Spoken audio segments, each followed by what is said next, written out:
with that, I recognize Mr. Frost for his 5 minutes of questions. Thank you, Mr. Chairman. Artificial intelligence requires massive data centers. Meta's planned Louisiana data center will cover over 4 million square feet. When you realize how large these centers are, it's a little less surprising that a single center can consume as much electricity as an entire city's population. Mr. Slocum, can you talk to us about why data centers consume so much energy? Yeah, data centers consume so much energy because they are filled with sometimes millions of microprocessors that are doing computations, and that takes enormous amounts of energy. Increasingly, those microprocessors are computing those calculations more efficiently. But as you add more and more capacity, you are increasing energy demand. And so there are, I believe, requirements that data centers should have to improve the efficiency of these facilities. And a lot of that can be through things like demand response. Very often, very large data center operators, whether it's Meta or Blackstone or Google or Microsoft, they have data centers in multiple locations. And you can coordinate operations of these facilities and reduce consumption in one, increase consumption in another based upon peak loads of available generation, depending upon the hour of the day. There are all sorts of smart ways to use large energy loads. The concept of demand response has been around for more than a generation.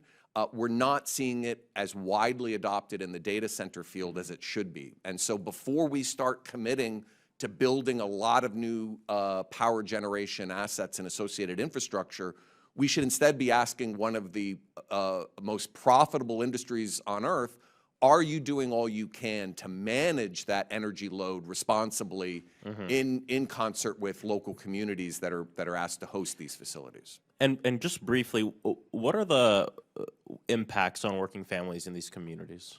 They can be significant. First, as you mentioned in your opening statement, sometimes these facilities are not significant job creators.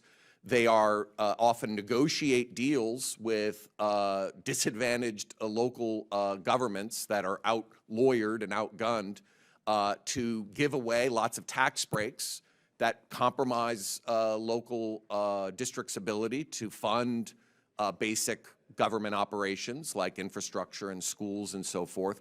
But you also have discrete environmental issues. As you noted in your opening statement, these facilities come with massive arrays of on-site diesel generators.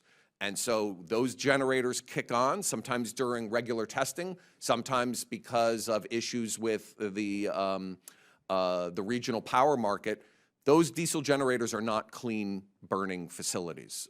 It's like parking rows of 18-wheeler trucks in front of your house and turning them on all at once. There's also noise pollution associated with these facilities. They're not always the best neighbor. Yeah. Thank you. I appreciate it.